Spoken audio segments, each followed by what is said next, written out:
Hello dear students, welcome back to your maths class and I hope you all are doing your work regularly. So let's start our next exercise, that is 1.3.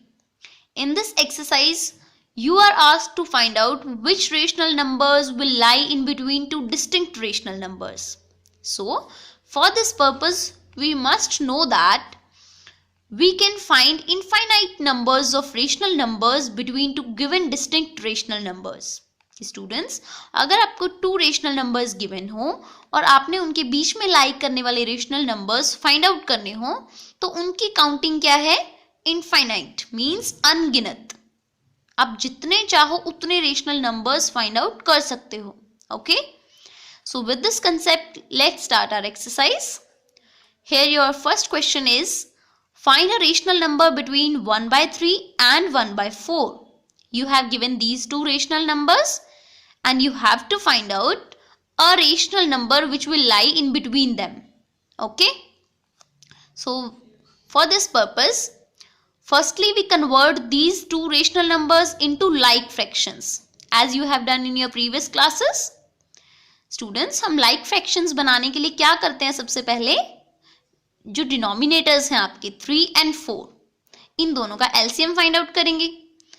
But you can see कि 3 and 4 ये दोनों एक table में तो आते ही नहीं है. सो directly हम इन दोनों को क्या कर देंगे? Multiply. So the LCM of denominators will B 4 into 3 is equal to 12. Now you can see the LCM is 12. So you have to convert these denominators into 12. Means यहाँ पे ये जो फर्स्ट फ्रैक्शन है 1 by 3, इसका जो denominator students 3 है, आपने इस 3 को कन्वर्ट करना है 12 में.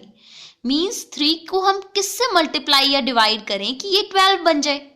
अगर हम 3 को 4 से मल्टीप्लाई कर देते हैं तो ये 12 में कन्वर्ट हो जाएगा. यस, 3 into 4 12 होते हैं ना. सो 3 into 4 is equal to 12. But अगर हम डिनोमिनेटर को 4 से मल्टीप्लाई कर रहे हैं तो ये सेम हमें न्यूमरेटर के साथ भी करना पड़ेगा. इस न्यूमरेटर यानी कि 1 को भी हमें 4 से ही मल्टीप्लाई करना होगा.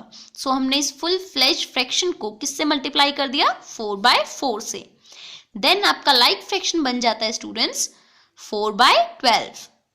सिमिलर आप यहाँ फॉलो करोगे. ये जो 1 by 4 था इसको भी आपने लाइक फ्रैक्शन बनाना है जिसका डिनोमिनेटर क्या होना चाहिए? 12, जो कि आपका एलसीएम था. सो आप 4 को किससे मल्टीप्लाई करो कि ये 12 बन जाए?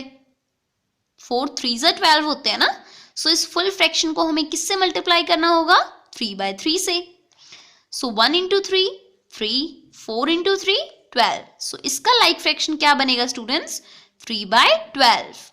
सो अब जो आपके पास लाइक फ्रैक्शंस आए हैं 4 by 12 and 3 by 12, इनके बीच में लाई करने वाला रेशनल नंबर आपको निकालना था. बट क्या 4 और 3 के बीच में कोई नंबर लाई करता है? नो. सो अब हमें क्या करना होगा?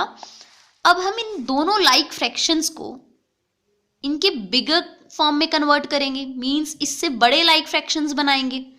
तो उसके लिए हम इन दोनों को ही 2 by 2 से मल्टीप्लाई कर देते हैं. मींस ये डबल हो जाएंगे ना.